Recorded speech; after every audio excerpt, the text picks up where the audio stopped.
Bismillah. Assalamualaikum warahmatullahi wabarakatuh. Jumpa kembali dalam pertemuan yang entah keberapa, ini sudah beberapa kali.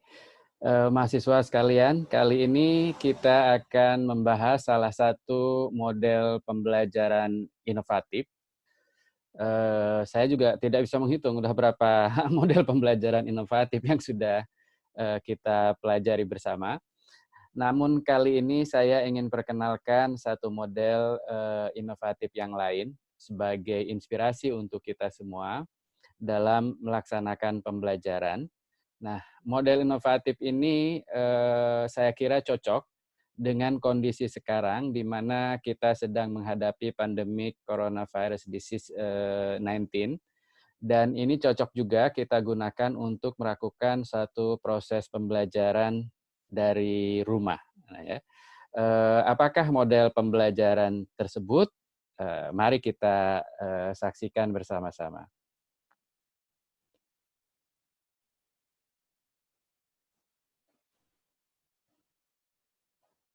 Nah, ini dia. Model pembelajaran ini saya ambil dari seri buku yang dikeluarkan oleh The Open University, yaitu Innovating Pedagogy 2015. Sebenarnya ada keluar buku yang terbaru, Innovating Pedagogy to 2030 begitu ya. Tapi kali ini saya ingin perkenalkan kepada Anda semua terkait dengan metode pembelajaran yang inovatif ini. Sebenarnya saya tidak ingin mengatakan ini sebagai metode, tapi ini adalah pendekatan. Judulnya adalah crossover learning. Nah, jadi ini crossover learning. Apakah gerangan yang dimaksud dengan crossover learning? Jadi crossover learning ini adalah ide dasarnya adalah ingin mengkombinasikan antara pembelajaran yang terjadi secara formal di dalam kelas dengan pembelajaran yang terjadi secara informal di luar kelas. Bisa di rumah, bisa di museum, bisa di field trip, atau ketika seorang siswa berkunjung ke rumah kakek, nenek, dan lain sebagainya. Jadi ide dasar dari crossover learning adalah connecting formal and informal learning. Nah, dalam hal ini, di dalam Innovating Pedagogy to 2015 disebutkan bahwa finding space to bring informal learning into formal education has the potential to enrich knowledge with experience. Jadi di sini ada satu potensi di mana kalau kita menghubungkan antara membawa siswa-siswi kita dari formal learning di dalam kelas ke situasi informal learning di luar kelas. Dan ini akan memberikan potensi untuk memperkaya pengetahuan dengan pengalaman-pengalaman nyata. Jadi ini lebih bersifat pada contextual learning sebenarnya.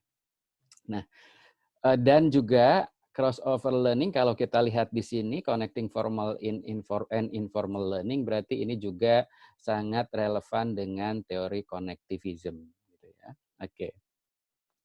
Nah, ada beberapa pandangan atau asumsi yang mengaitkan antara crossover learning yang penting untuk kita coba implementasikan dan kita laksanakan.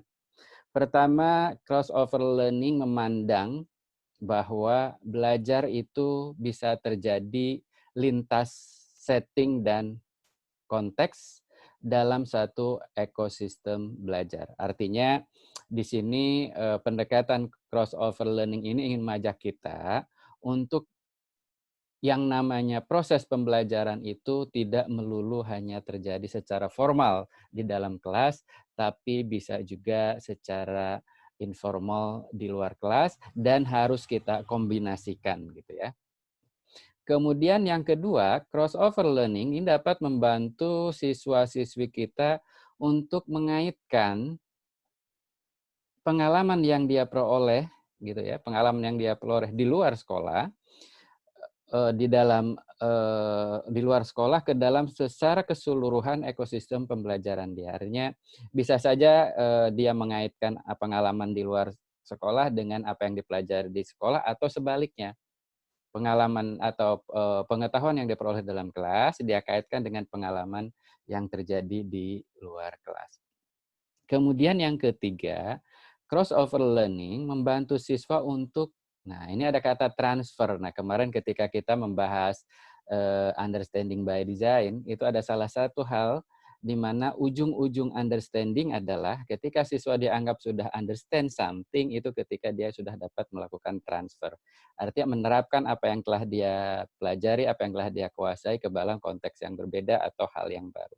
Nah di sini crossover learning juga dapat membantu siswa untuk mentransfer informasi dan pengalamannya terhadap berbagai situasi yang lain yang berbeda gitu. Jadi misalnya kalau dia di dalam kelas sudah mendapat dalam pelajaran bahasa Inggris katakanlah ada comparison misalnya antara yang sejajar, bisa you as tall as me gitu, tingginya sama dengan saya misal, atau you are taller than me misal, dan lain sebagainya, atau he is the tallest in this classroom misalnya. Nah pengetahuan tentang comparison itu dia bisa bisa apa namanya transfer dengan pengalaman dia di rumah dengan berbagai tema, tidak hanya masalah tinggi tapi juga misalnya lebih banyak, lebih kaya, lebih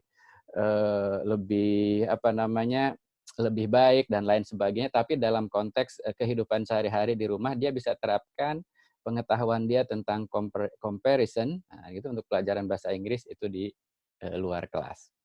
Nah ini adalah 3 hal yang melandasi atau yang menjadi asumsi dasar kenapa crossover learning ini menjadi satu yang sangat penting begitu ya.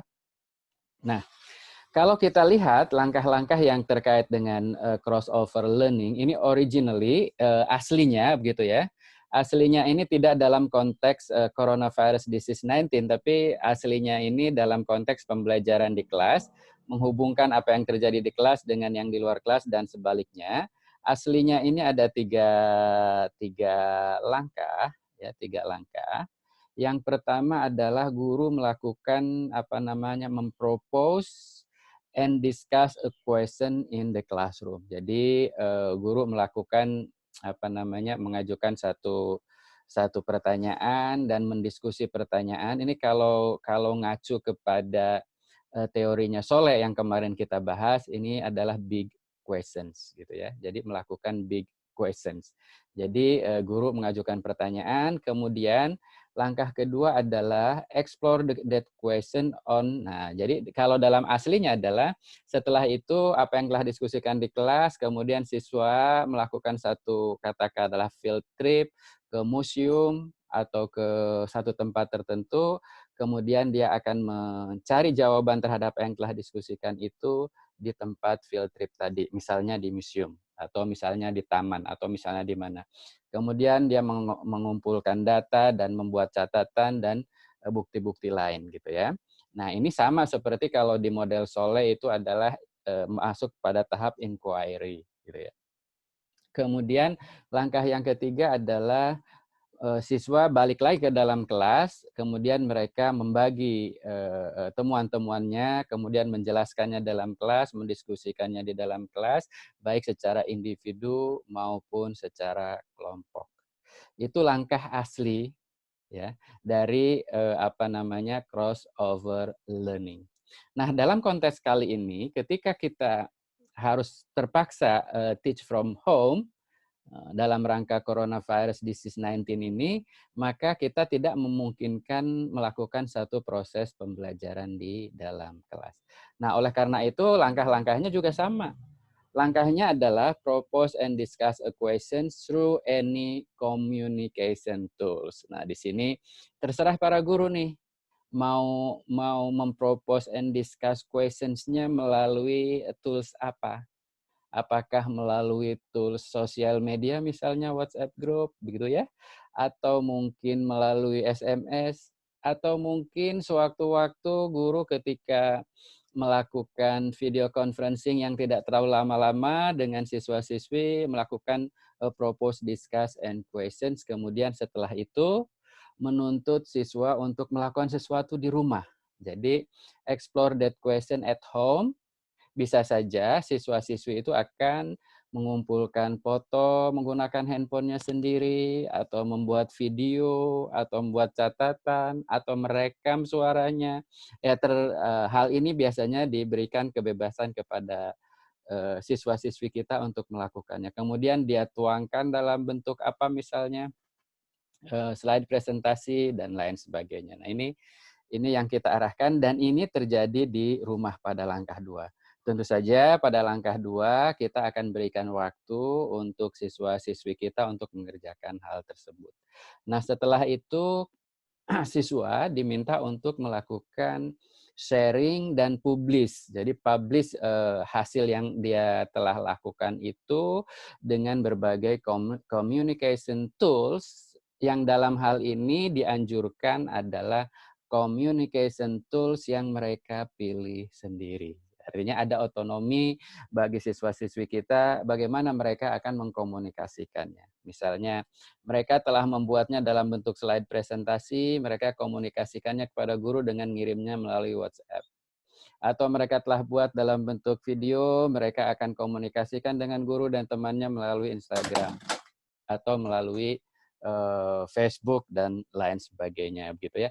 Nah, ini adalah salah satu contoh. Nah, contohnya adalah seperti ini, Bapak dan Ibu sekalian. Misalnya saya ambil tadi adalah pelajarannya bahasa Inggris, materinya adalah tentang comparison, bagaimana siswa-siswi kita bisa dapat membandingkan, ada yang tingginya sama atau yang lebih tinggi atau paling tinggi, superlatif begitu.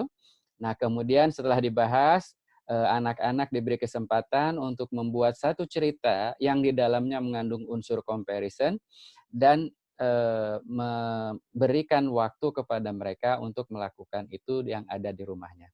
Nah, mereka disuruh memilih temanya apa misalnya yang ada di rumah, dan mereka menjelaskan itu. Kemudian masuk kepada langkah yang kedua, mereka diminta untuk membuat satu cerita yang di dalamnya menggambarkan comparison tersebut.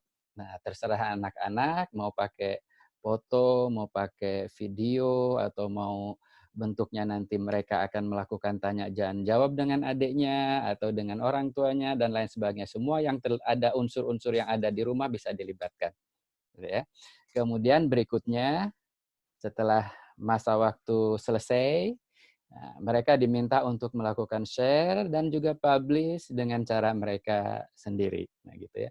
Nah, itu salah satu contoh bagaimana kita menerapkan pendekatan crossover learning dalam konteks teach from home, karena semua kita sedang berupaya untuk menghadapi wabah coronavirus 19 ini. Nah, dengan demikian maka sebenarnya jadi sebagai penutup ini disampaikan di dalam buku Innovating Pedagogy 2015, katakan bahwa this crossover learning experiences exploit the strength of both environment and provide learner with authentic and engaging opportunities for learning. Jadi kita berharap bahwa pendekatan crossover learning ini, ya kan, dapat mengoptimalkan kelebihan, gitu ya, kelebihan-kelebihan apa ini terhalang begitu ya, dan memberikan apa namanya pengalaman kepada siswi kita sekalian, pengalaman yang bagaimana? Yaitu adalah pengalaman belajar yang otentik dan engaging.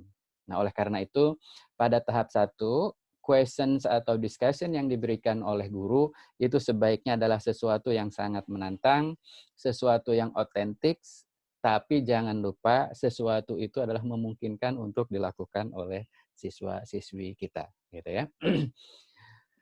Kemudian, karena pendekatan crossover learning ini sebenarnya bisa terjadi sepanjang masa mereka atau siswa-siswi kita ada di dalam rumah ketika COVID-19 katakanlah, kemudian dia akan memperoleh pengalaman dan mengaitkan pengalamannya ketika dia di rumah, dalam berbagai setting ketika mereka ada di rumah, maka dapat mendorong siswa-siswi kita gitu ya untuk mereka mengaitkan, mengingat kembali dan berbagi tentang pengalaman-pengalaman mereka yang bervariasi ke dalam situasi pembelajaran kelas kita. Nah, sehingga apa-apa yang harus terjadi secara formal di dalam kelas dengan adanya COVID-19 yang tidak bisa kita lakukan di dalam kelas, kita manfaatkan potensi ini untuk mendorong terjadinya pengalaman belajar yang optimal sehingga terkait gitu. Sehingga apa yang harus tidak terjadi dalam kelas bisa kita hubungkan dengan event-event atau peristiwa-peristiwa yang dialami oleh siswa-siswi kita di dalam rumah. Demikian mahasiswa sekalian, mudah-mudahan ini adalah tambahan baru terkait dengan salah satu pendekatan atau model pembelajaran inovatif yang sangat-sangat kita butuhkan saat ini. Oleh karena itu, penerapannya nanti dalam konteks mata pelajaran tertentu, tentu saja ini sangat tergantung pada kreativitas dari Bapak dan Ibu sekalian sebagai guru. Yang saya sampaikan tadi hanya salah satu contoh kecil dan contoh yang umum sifatnya. Terima kasih. Assalamualaikum warahmatullahi wabarakatuh.